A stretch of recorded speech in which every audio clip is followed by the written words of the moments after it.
Tweka mpaka kilindini.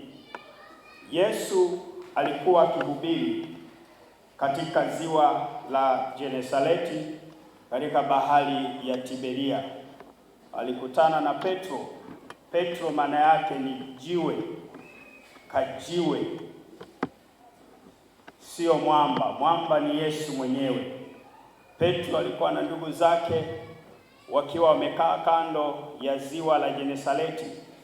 Ndugu zake wanne wako kazini pale, wanaosha nyavu zao. Mara zote wavuvi huwa wanaosha nyavu zao, haijalishi wamepata au hawajapata. Hiyo ni nidhamu ya kazi waliokuwa nayo. Mara zote huwa wanaosha nyavu zao. Alikuwepo akina Andrea, alikuwepo akina Simoni, alikuwepo akina Yohana. Na Yesu alipata kumwita mtu wa kwanza katika huduma yake anayeitwa Andrea. Andrea ambaye aliweza kumvuta hata na Petro. Hawa wana wa Zebedayo ambao ni akina Yakobo pamoja na Yohana, mara zote Yesu aliwaita wana wa radi, wana wa ngurumo. Ni watu ambao walikuwa ni wabishi, ni watu ambao walikuwa hawataki mtu amkatae Yesu. Walikuwa halali waagize moto, watu wenye misasi, watu ambao walikuwa wako makini sana. Na Yesu anawaita wana wa Zebedayo kama wana wa ngurumo. Ukisoma kitabu cha Marko sura ya 3 na ule mstari wa 17, Biblia inasema ya kwamba na Yakobo mwana wa Zebedayo na Yohana nduguye Yakobo akawaita jina la Boanerges, maana yake wana wa ngurumo. Aliwaita hawa wana wa Zebedayo kama wana wa ngurumo. Wito wa Yesu ulikuwa ni wa kipekee sana. Wakati anahubiri katika ziwa la Genesareti, kando ya ziwa Genesareti, watu walimsonga. Ni kama leo watu wanaenda wanahubiri masokoni, wanahubiri njia panda. Ni uhuru kama tulivyo hapa nchini Tanzania. Mtu anahubiri injili mahali popote. Na ndivyo Yesu alikuwa anafanya. Watu walimsonga, watu walimzonga kwa sababu ya kila alichokuwa anakifanya. Na walipomsonga ikabidi achukue chombo mojawapo cha Petro ili aingie kwenye ziwa akihubiri alichomboni, na watu wakamsikiliza. Fikiria Yesu anafika kwa hawa watu ambao ni wavuvi. Anawaita watu ambao hawatamaniki, wasio na sifa, watu wenye shombo la samaki, yamkini hata suti hawawezi wakavaa, watu ambao hawawezi kuwa wanatamanika. Lakini Yesu anawaita hawa watu ambao hata hali zao za maisha yamkini ni mbaya, lakini Yesu anawafuata ili kuwaita. Angalia watu hawa, ukiangalia kila maeneo huwa kuna lahaja zao, huwa kuna muktadha wa lugha zinazotumika kwenye eneo. Wavuvi mara nyingi wana lahaja au muktadha wa lugha wanazozitumia kwenye eneo lao, lugha za matusi. Kuna lugha za aina nyingi. Kuna lugha za makonda, kuna lugha za kibiashara, kuna lugha za madaktari, kuna lugha za kiwalimu, kuna lugha za kichungaji, na kila lugha ina muktadha wa eneo husika.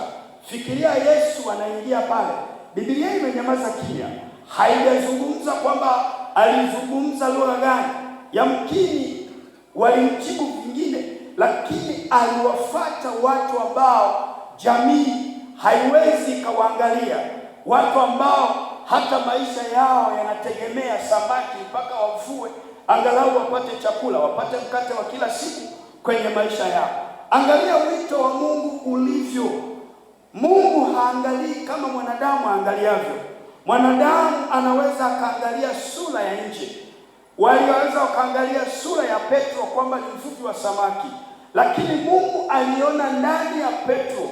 Kwa hiyo Mungu haangalii vile mwanadamu anavyoangalia.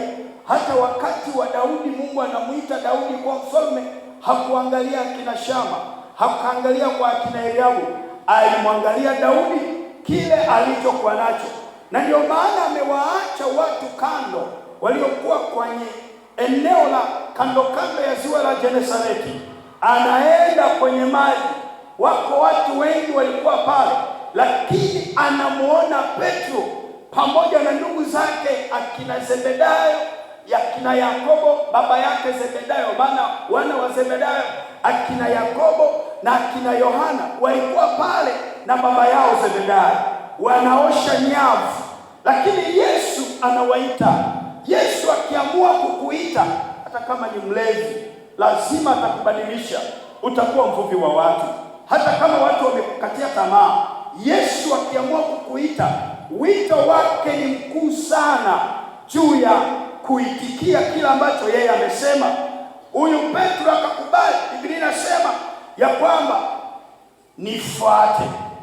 Anazungumza kwa habari ya kufuatwa. Angalia, Yesu anamwambia Petro, chukua chombo chako, tweka mpaka kilindini. Chukua chombo chako, kipeleke mpaka kilindini. Hebu fikiria, ni moja ya sentensi ambayo sio request, sio ya ombi, ilikuwa ni command, ilikuwa ni ya amri. Tweka mpaka kilindini, haikuwa ni ya kumwomba, hebu nenda mpaka pale kilindini katafute samaki. Haikuwa sauti ya hivyo, hebu nenda pale kilindini kaangalie labda utapata. Hapana, alikuwa anatoa sauti ambayo ni ya amri. Jambo lolote likifika kwa Yesu halihitaji kuanza kujiuliza, sijui nikatae, sijui nifanye, kwa sababu limefika kwa Yesu. Maana Yesu alitumia amri, na ndani ya neno hilo anamwambia shusha nyavu zako, shusha nyavu zako. Waswahili wanasema chalao, maana yake hebu shusha, hebu kubali, hebu fanya kile ambacho nataka ufanye. Wagiriki wanasema ofiem, maana yake shusha, kubaliana na kile master amesema, kubaliana na kile Bwana amesema. Ofiem, Waswahili wanasema chalo, yani kubali kila ambacho Yesu amesema. Fikiria, walikuwa pale pwani, walikuwa kwenye konokono, walikuwa pale kando kando, walikuwa kwenye shallow water, lakini wanaagizwa na Yesu, let us go to the deep. Hebu twende eneo la kilindini, hebu chukua mashua yako. Biblia inasema kutoka mahali walipokuwa kwenda mahali ambapo ni pa kilindini, urefu wake ni kama uwanja wa mipira, ni kama mita 100. Fikiria, wanafika pale, Yesu anamwambia chala, shusha nyavu, fuata kile ninachokisema. Haijalishi jana umepata, haijalishi jana ukupata, leo ni nyingine. Haijalishi jana uliteseka, leo ni nyingine. Ulishindwa jana, haimaanishi na leo utashindwa. Usiangalie jana yako, utaumia sana. Sikia neno la Bwana. Ukisikia neno la Bwana, hata kama historia yako ni mbaya, Mungu atajidhihirisha, atafanya jambo kubwa hata zaidi ya jana. Petro akakubali, akasema ni kweli, acha niweke kilindini. Na tunahitaji twende kilindini. Jambo lolote ambalo kwenye maisha yetu limekuwa kinyume, limefanya vibaya, mwambieni Yesu anakuamuru, anatumia lugha ya kuamrisha. Fikiria, Yesu alikuwa anafika pale, anamgusa mtu tu mgongoni, nifuate. Hebu angalia, hauna maswali, maana anatumia amri, na anapotumia amri hauna cha kujieleza. Kuna mahali alikuwa anafika, anawaambia jitwike godoro lako, imani yako imekuponya. Anatoka yule mtu, anaenda kuponywa. Na ndio maana kuna wakati wa kuomba Mungu, kuna wakati wa kumwambia Mungu matatizo yako. Unaingia mbele za Bwana, unaomba, Baba ninaomba uweza, Baba ninaomba unibariki, Baba ninaomba unitakase, Baba ninaomba. Kuna wakati sio wa kuomba, kuna wakati wa kutumia mamlaka kile ulichokiomba. Ndio maana Yesu alikuwa anapata muda mwingi wa anafunga siku 40 mchana na usiku, akiwa mlima wa Mizeituni, anakuwa nyikani akifunga, lakini anatumia yale maombi kuomba nguvu za Mungu, ili muda ukifika wa kuamuru anaamuru na hakuna atakayebishi. Na mimi ninakueleza, ili uende kilindini chako unahitaji muda mwingi na Mungu wako, na kisha uwe na amri juu ya mambo ambayo yameshindikana. Mabibi na mabwana, asubuhi ya leo ninakuomba twende mpaka kilindini. Let us go deeper, just go deeper. Twende kilindini, maana yake tukite mizizi yetu. Kama ni kwenye maombi, tusikomee tu kwenye shallow water, tusikomee tu kwenye maji ambayo ni ya kilindi kidogo, yaani tusikomee kwenye maji ambayo sio ya chini sana. Twende zaidi. Kama wewe Mungu amekujalia huduma, nenda kilindini zaidi, go deeper. Kama Mungu amekubariki kuomba, hebu twende zaidi. Acha ubabaishaji. Tunahitaji, kama ni kuimba, tuache ubabaishaji, twende zaidi, tuimbe zaidi. Ukifika wakati mtu anaanza kukusikiliza unaimba, ajue huyu mama ameenda deeper, huyu baba yuko kilindini, huyu kijana akiwa na ubiri yuko kilindini, sio mbabaishaji. Huyu mzee wa kanisa yuko kilindini, sio mtu wa juu tu, yaani sio mtu wa kubabaisha. Na ndio maana kanisa tunahitaji twende zaidi kwenye maombi, tunahitaji zaidi twende zaidi kwenye neno la Mungu. Kuna wakati shetani anakuja kanisani anatutikisa, wimbi kubwa la manabii wa uongo linakuja linatikisa. Kama tuko kwenye shallow water, tutachukuliwa haraka. Tunahitaji let us go deeper. Hebu tunahitaji twende zaidi, tukite mizizi. Kama ni kwenye maombi, tukite mizizi. Kama kwenye neno, hatutikiswi na mtu, tuko deeper. Sio watu wa juu tu. Mwangalia mwenzako, mwambie usio wa juu tu, kita mizizi, kita mizizi. Kama ni kwenye uimbaji, kita mizizi. Ukisimama kuimbisha wimbo wa kuabudu, watu wanasisimka mwili, wanaona kama Mungu anashuka na jopo kuu la malaika. Nini ulicho nacho? Umeenda chini sana, sio mtu wa juu tu. Hata kama binti atakuja mtu anakuambia I love you, unamwambia kweli unanipenda, haijalishi atakuingiliza mambo mengine yasiyompendeza Mungu. Kuna mabinti wengi kanisani tumewapoteza, hawako deeper, yaani wako juu tu. Unamwona anaimba vizuri, unamwona anahudumia vizuri, unamwona anafanya praise vizuri, unamwona anajiingiza kwenye maombi vizuri, lakini imani yake haiko deeper. Halafu anakuja kusumbuliwa tu na kakijana ambako kanafanya kazi ya saidi ya fundi, anapigwa mimba, anapigwa mijeledi, anaangushwa, hajaweka mizizi. Hebu nenda deeper, asikutikise mpaka mmoja, akikuana kuogope, uko deeper.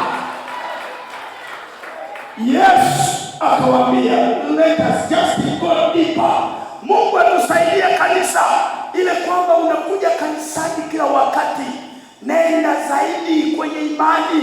Usifanye familia yako inachanjwa chai yote, mara anachanjwa mtoto wa kwanza, mtoto wa pili, mtoto wa tatu, si mtoto wangapi, wote wanachanjwa chai.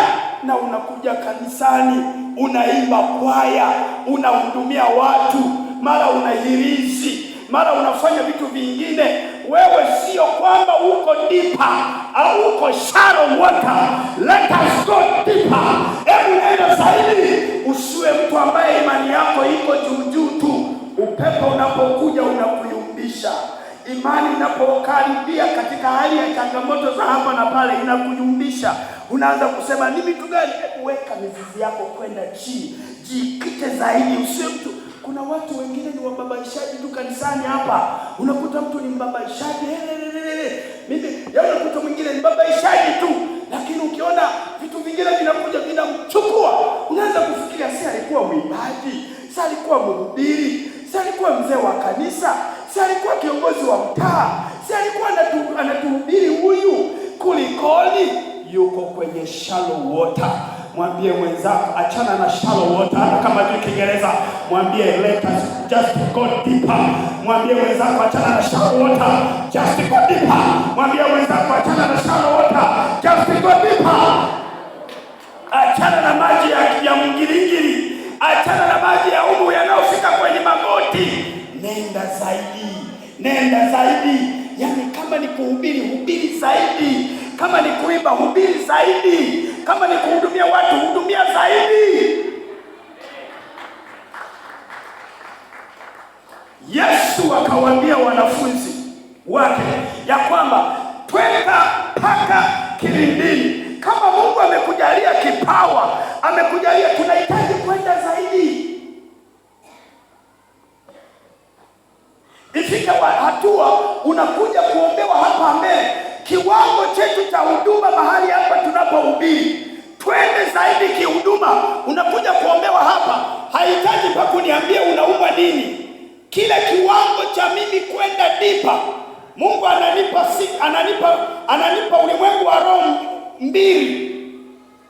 Ananipa ule wa kimwili, ninakuona ile physical realm, yani ile mwili wako ninakuona kwamba huyu ni Margaret amekuja kuombewa.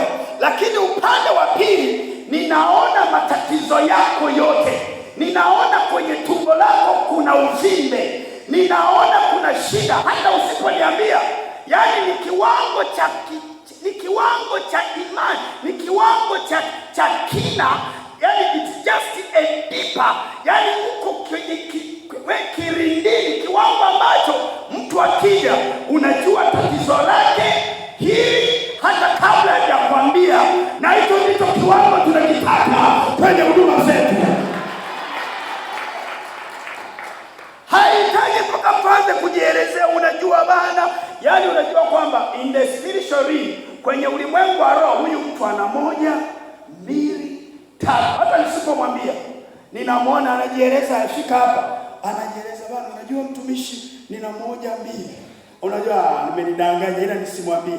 Yani Mungu anakupa skrini. Anakuja mtu hapa mbele anakuwekea skrini hapa. Aliyesimama hapo matatizo yake haya anaumwa hiki. Baadaye hupati shida hata kumwombea. Kiwango hicho kinahitajika katika kanisa.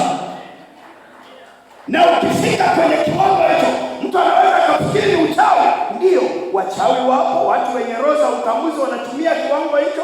Unajua, na katika kiwango cha kimungu, Mungu ana watu wake wanafanya hivi. Lakini shetani ameingiza vitu vya kwake ambavyo vinasababisha hata watu hawamwamini tena. Lakini tunahitaji kwenda zaidi na zaidi katika jina la Yesu. Haleluya. Kuna mimea ambayo huwa inaweka mizizi inaenda sana. Hata kama umejenga nyumba karibu, nasikia nyumba inaanza kupasuka. Hiyo mimea inaitwa nini? Mwarobaini. Inaenda zaidi, mizizi inaenda zaidi. Kwa na sisi tunahitaji kwenda zaidi.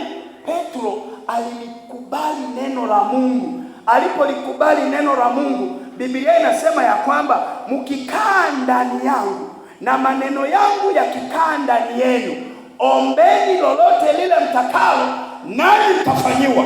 Alichokifanya Petro, alilikubali neno la Yesu. Alipolikubali neno la Yesu, akaona mambo makubwa. Alipolikubali, ndio maana akasema nitashusha nyavu. Alilikubali neno, na alipolikubali neno tayari akaomba lolote atakalo. Na ndio maana mwishoni anaomba msamaha, anaomba mimi ni mwenye dhambi. Kwa hiyo kanuni ya kimungu, ili uweze kupewa chochote utakacho, cha kwanza ukae ndani ya Yesu na maneno yake yakae ndani mwako, na kisha uombe utakalo na Bwana atakutendea. Hiyo ndio kanuni. Leo tungesema kwamba hiyo ni kanuni ya Faraday's law, Newton's law, flotation law. Na hiyo ndio kanuni kibibliko. It is biblical principle. Yani ni kanuni ya kibiblia. Ili Mungu akupe chochote utakacho, ukae ndani ya Yesu. Kama Petro aliruhusu chombo chake kikae ndani mwake, ukae ndani ya Yesu na maneno yake. Ndio Petro akayakubali maneno ya Yesu. Ukikaa ndani ya Yesu na maneno yake yakikaa ndani mwako, omba utakalo nawe utatendewa. Haleluya! Yesu akitaka kukupeleka kwenye kilindi, anakuja kinyume na utaratibu. Yesu akitaka kukupeleka kwenye kilindi, Yesu akitaka kukupeleka kilindini, akitaka kukupeleka kwenye viwango vikubwa, anakuja kinyume na utaratibu. Yesu alipokuja kwa Petro, alikuja kinyume na utaratibu waliouzoea. Walizoea mchana, lakini Yesu kaja kinyume na utaratibu. Ulizoea kuombewa unapona, lakini Yesu anakuja kinyume na utaratibu ili akupeleke viwango vingine. Kama unaumwa, uliwahi kushikwa mapepo, una uvimbe tumboni, kichwa kinakuuma, njoo ushike tu madhabahu ya hapo ukae. Ninakusubiri. Kimbia tu shika madhabahu ndio ukakae. Nafundisha.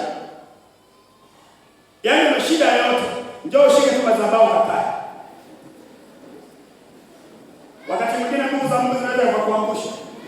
Shika madhabahu halafu ukakae.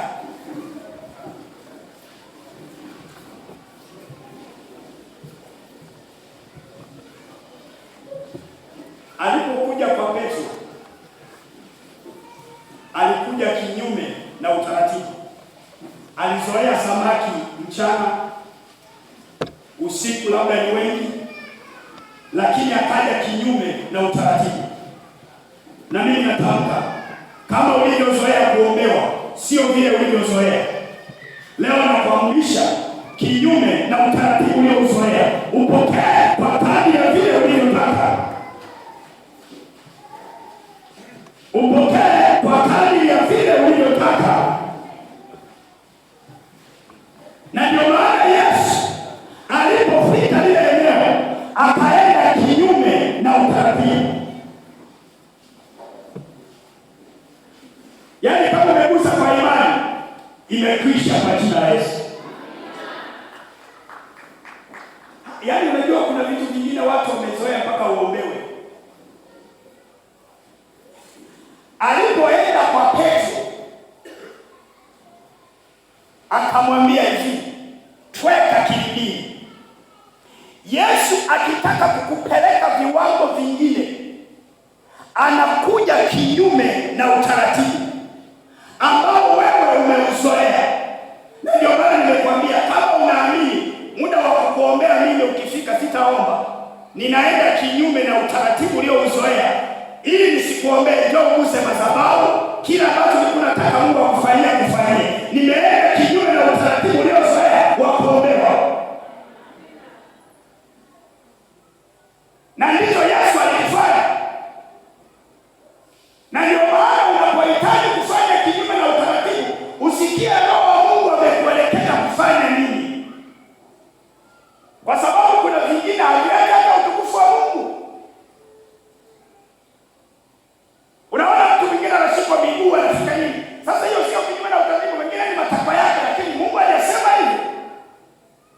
Alipomfanya Petro amweke kwenye viwango vingine vya kupata samaki, Yesu alienda kinyume na utaratibu waliomzoea. Na hivyo alivyokubali Petro, na wewe kwa vile ulivyokubali kushika madhabahu ya eneo hili, muujiza wa juu yako katika jina la Yesu. Aliyefanya kwa Petro hajabadilika. Aliyefanya kwa Petro ni yeye yule jana na leo na hata milele. Afanye na kwako, afanye na kwako. Wako hapa shindi wanaopeperusha mikono juu. Afanye na kwako kwa viwango vile vile. Yesu hajabadilika. Afanye na kwako kinyume na utaratibu. Unajua kuna watu wengine nilikuwa nawaambia siku moja hapo, Watu wengi wamezoea kiutaratibu, mvuke njoo. Mvuke njoo. Nilikuwa nawapa mfano siku ile. Nikikwambia mfano unaumwa, ninakushika tu mkono nakwambia umepona kwa jina la Yesu. Nimeenda kinyume na utaratibu uliouzoea. Sio hivyo? Lakini ili ujisikie kabisa leo sasa nimekubali. Baba katika jina utajisikia wewe. Kaka. Kinyume, usizoe, simanishi ninabeza, hapana. Simanishi ninabeza, hapana. Kuna vile Mungu anaweza akakusemesha mtumishi, ninaweza nikafanya hivyo ulivyozoea kwa sababu Mungu kanielekeza nifanye hivyo, lakini ninaweza nikafanya kinyume na utaratibu Mungu alionielekeza, wewe ukachukulia masiara, imetoka.